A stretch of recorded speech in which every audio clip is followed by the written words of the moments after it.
Welcome to Whispers. Oh, girl. Wishy.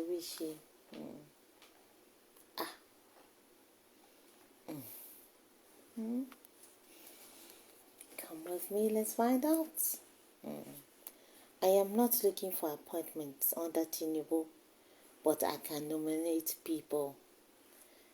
Bode George, Bode George. Kílẹ̀ bàkà. Mo ṣe bí wọ́n ní àgbàlagbà kì í ṣe kí ló báyìí wá.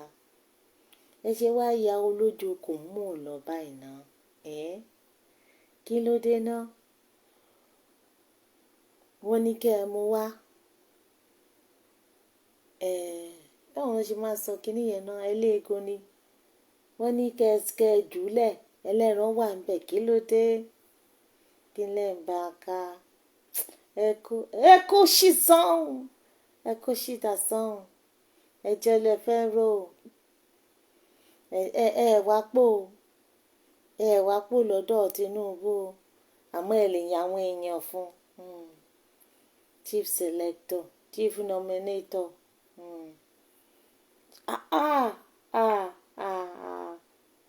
Alásọkójẹ nìyí. Alásọkójẹ ni ojú kẹ́ tó ṣẹ̀kẹ̀ kan dírí. Tàbí tẹ ẹ ṣojú bí ojú ice kóńgbá. Ẹ wá ṣe fìlà bí ìfìlà àwọn ògbójú ọdẹnu gbórùn mọ́lẹ̀. Kí lẹ̀ ń bá ka? Tó tiẹ̀ yẹ kẹ́ ẹ wúkọ́. Tó tiẹ̀ yẹ kẹ́ ẹ sọ̀rọ̀. Tó tiẹ̀ yẹ kẹ́ ẹ tiẹ̀ wọnú ọ̀dọ̀ ẹ̀. Ṣebí fìlà mọ́wòbẹ̀ ló yẹ kẹ́ ẹ dé. Ẹ wá lẹ́yìn ẹ̀yin ò wá pò. Àmọ́ ẹ lè fa àyàn lẹ̀. Ẹ lè fa àyàn lẹ̀.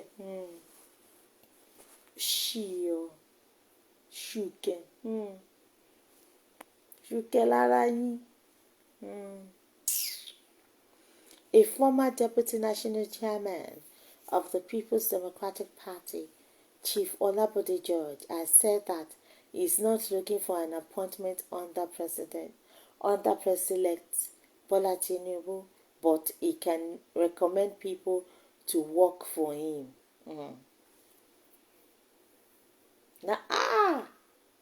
Ó mà ṣe ládùúgbò gbogbo bẹ́ẹ̀.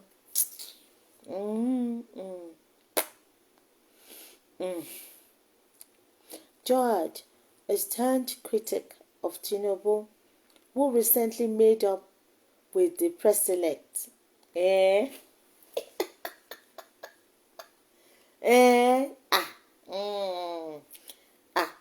Ẹ̀yin náà ti ṣe bẹ́ẹ̀. Ẹ ti ṣe lóní wàmọ̀wàmọ̀. Alásọkójẹ nìyẹn. Aláràkà. Tó gbogbo ẹ ti ń dágbádá bolẹ̀. Tẹ́ ń ká gidi borí bíi fáànì yíbò. Tẹ́ ń ká gidi bò. Ṣé ó tiẹ̀ yẹ kẹ́ ẹ support ẹ̀? George. Ṣé ó yẹ kẹ́ ẹ ṣọ́nà tó yẹ kó gbàdé bẹ́ẹ̀ ló gbàdé bẹ́ẹ̀? Wọ́n wá lẹ̀ ti mí.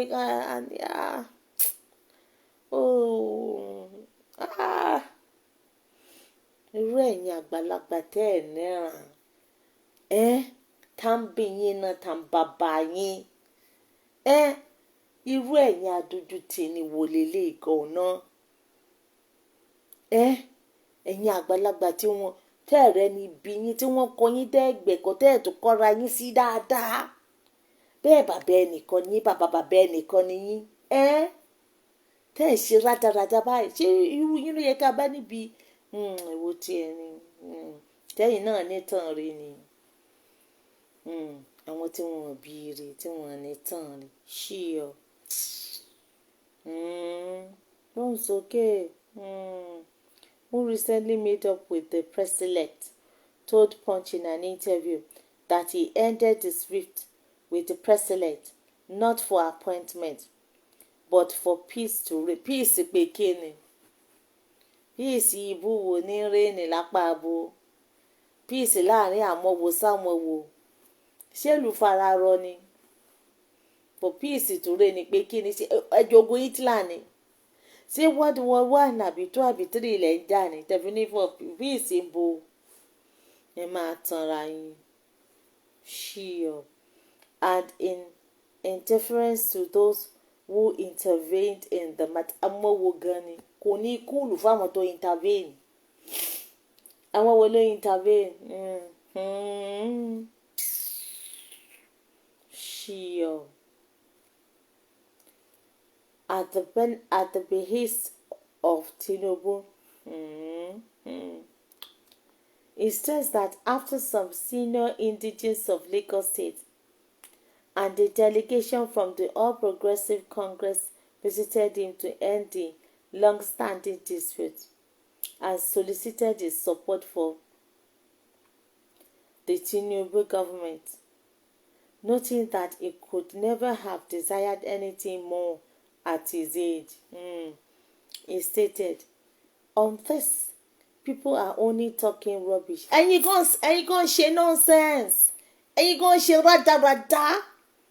Ẹ ṣòṣì bí ẹran aṣẹ́wó. Àwọn ọmọ ló ń sọ rubbish. Ẹ̀yin gan ẹ ṣe rubbish, ẹ ṣe nonsense. Ẹni bá rìn nídìí ẹni tá a nà lára ń ta. Ẹni tó bá rìn nídìí bẹ́ṣẹ̀bẹ́ṣẹ̀. Tó bá rìn ní bẹ́ṣẹ̀bẹ́ṣẹ̀ wọ́n á bẹ́ṣẹ̀bẹ́ṣẹ̀. Kí ni nǹkan ẹ kó ṣìṣàn. Ẹ̀yin àtàwọn ta ni. Ẹ gbóhùn sókè kí lẹ sọ. Kí lẹ sọ. Òṣìlẹ̀ Kenya. People are only talking rubbish and they need to shut up. Ẹ̀yin gan ẹ wá bí wọ́n ṣe ẹ̀yin gan ẹgbẹ́nu sàn. Ẹgbẹ́ gbogbo ẹnu yín sàn.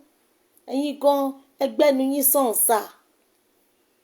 sà ẹ wó síbì kan. Sà ẹ wọ́dà sọnù. Ẹ wọ́dà ẹ̀yin gan ẹgbẹ́nu yín sàn. Ẹgbẹ́nu yín sàn sà. Kí lẹ sọ.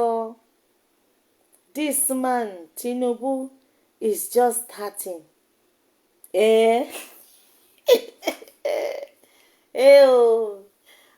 Àwọn association of gutter to grave. Àwọn mama of course. Wọ́n mama support ara wọn náà. Ṣé bí ìjà tẹ́ ń jà ṣe bí it's just for the show. Standing ovation. Ṣé bí ẹjọ́ ń pa ẹjọ́ ń kun lábẹ́lẹ̀ náà ni. Ẹjọ́ máa tanra yín. Ṣíyọ. Ìkínbèké sọ̀rọ̀. Kí lẹ sọ? Kí ni nǹkan tẹ́ sọ? This man Tinubu is just starting. And we said my party was still in court. They said we should let bygones be bygones. In the Bible. Tó bá ti fẹ́ ṣàbòsí. Tó bá ti fẹ́ ṣerigi mọ́. Wọ́n wá gbé Bible wá, wọ́n gbé Kùránì wá. Wọ́n wá fẹ̀sìn sí. Wọ́n fẹ̀sìn sí, wọ́n fọlọ́run sí. Kí ló kan Bible? Kí ló kan Bible? Ẹjọ́ lẹ fẹ́ rẹ̀ in the Bible. It is very clear that vengeance is only with God Almighty. And you don't continue fighting when everybody has excuse me, when everybody has persuaded you.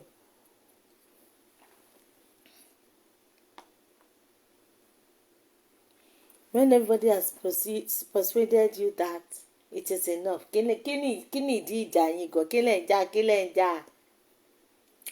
Ìjà abúwo lẹ̀ ń jà. Ìjà cat and dog wo lẹ̀ ń jà. Ìjà kí lorúkọ kíní o. What do they call it o? Ìjà Tom and Jerry wo lẹ̀ ń jà káàkiri. Ìjà Tom and Jerry, ìjà sọ́lẹ́nu wo lẹ̀ ń jà káàkiri. All those saying I want an appointment don't know what they are saying. What exactly do they want to happen to the young ones coming up? Ó yẹ ká bí yín. Kò kàn yín náà. Kò kàn yín náà. Kọ́mọ tó jogún máa jọgbọ̀n. Kò kàn yín náà. Ẹ̀yin àgbàlagbà tẹ́ wá ń tàn sí ẹ kálá gan. Ẹ lè fi ọmọ òòjọ́ gan, ẹ lè fi jóògùn. So what young ones coming up? Lápá bo. kọ́lé bá sọ pé concern àníkẹ́ má bọ̀ tá ẹran ti yín ẹran aṣọ yín níbi tó ti fàya. Kí lẹ tún sọ? The young ones coming up. I said, I have forgiven him.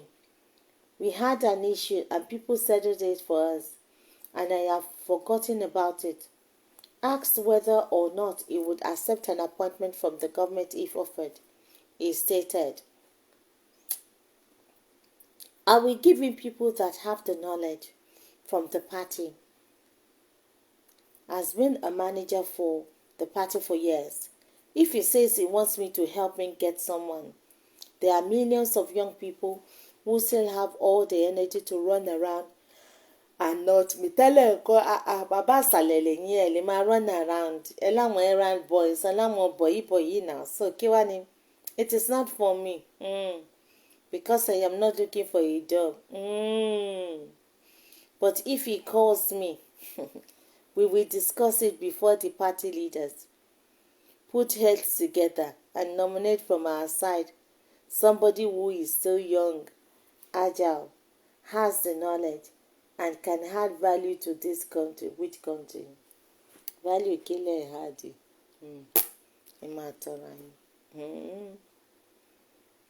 He said he could not congratulate or visit Tinubu at the villa while his party, the PDP, was still in court challenging the outcome of the presidential election.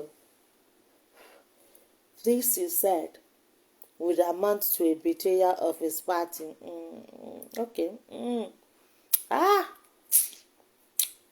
Abẹ́ẹ̀rí ẹ̀rọ lọ́bí. Wọ́n ti rí tí géèmù yẹn ṣe ń lọ. Wọ́n wá láwọn ò lè lọ kí ní villa torí pátì wọn wà ní kóòtù, tó túmọ̀ sí pé tí pátì tí ẹjọ́ bá parí ẹ̀yin náà ẹ lọ bílẹ̀ ẹ gbàgbẹ̀mù wáyé àgbẹ̀ wá gbé gala mosque wọn bọ́dẹ̀ jẹ́ bó jẹ́ bullion van ni bullion van wọn fi jù yín lórí.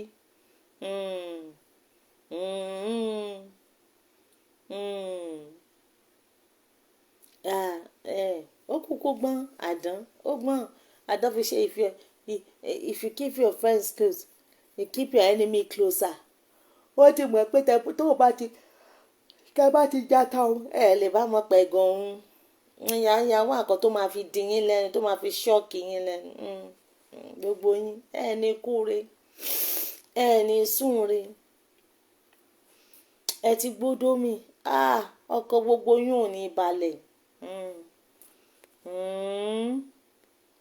Wọ́n ní kọ́ mọ̀ wá wọ́n lé egun ni wọ́n ní kọ́ jùdá sọnù wọ́n ní ránṣẹ́ wà bẹ́ẹ̀.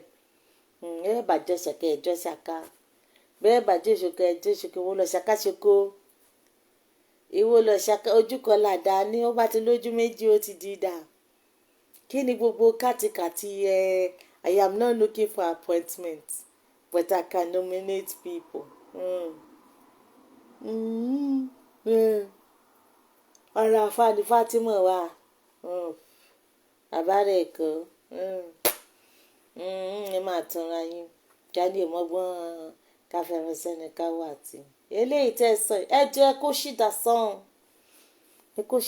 ẹ rọ́rọ̀ sọ àwọn wo lẹ ń bá sọ àwọn wo lẹ ń sọ ẹ jẹ́ fún yín lésì yín kí náà sọ náà níbo náà ti sọ náà. People are only talking rubbish and you can't speak nonsense and they need to shut up. Ẹ̀yin gan shut up, sit down, keep quiet. Keep quiet. Ṣé ó ti yẹ kẹ́ ẹ sọ̀rọ̀? So tí pátì yín ò bá gbé president Tinubu ò bá gbé lọ kóòtù ẹ ti kó gàgà lé gògùn ẹ ti gbé sóòsì lé tọ̀tún ẹ ti láàsọ̀rọ̀ òkè àbí èwo ti ẹ̀ ni. Àwọn tẹ àwọn gbogbo àwọn kí náà ṣe ń kún Arẹ́gbẹ́ṣọlá tí wọ́n balẹ̀ jẹ́ bànà jẹ́ bàbá àwọn náà bí wọ́n lọ bí ìwúyè wọ́n lọ bí ebi Arẹ́gbẹ́ náà òun náà ó ti yíwọ́ bọ̀ díẹ̀díẹ̀ ó ti yíwọ́ bọ̀ díẹ̀díẹ̀ rádaràda ẹ kó ṣíta sọ̀hún ẹ̀yin gẹ́gbẹ́nu sọ̀hún ẹ̀yin kò fara yín ẹgbẹ́nu sọ̀hún sá ẹgbẹ́nu sọ̀hún kẹ́yẹ ṣe rádaràda ẹ ṣe rádaràda kí nìkan ojú yín wà ń bẹ́ẹ̀ ojú yín wà ń bẹ́ẹ̀ bó ti kókó kan àwọn chrome bitters chrome jesus ṣí o bá fáwọn lóye àwọn ò ní gbà o àmọ́ àwọn lè fún àwọn lẹ́yìn àwọn èèyàn fún tó lè fi sípò èwo lè wo ọ̀sẹ̀ bàbá yo bàbá kí náà jẹ́ Bọ̀dé George ẹjọ́ náà fẹ́ rò àwọn náà sọ̀rọ̀ kọ́ lórí kó wọn ẹlẹ́nu ń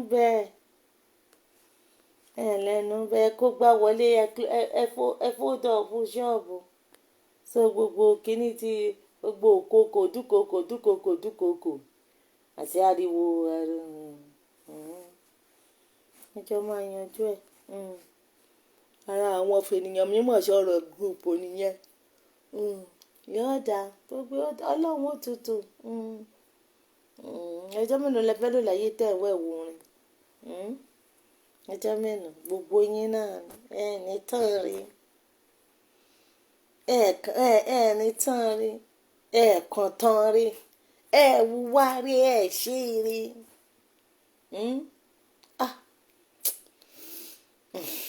ó ga ohun àwọn àgbàlagbà tó wà láyé òde òní kódà àwọn àgbà sọ lẹ́nu guys it's pa George o pa Bọ̀dé George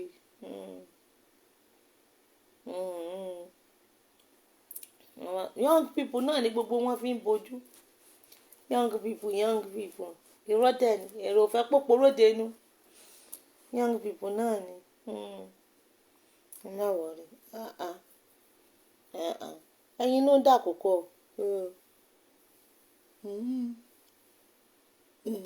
sure so guys thanks for listening to me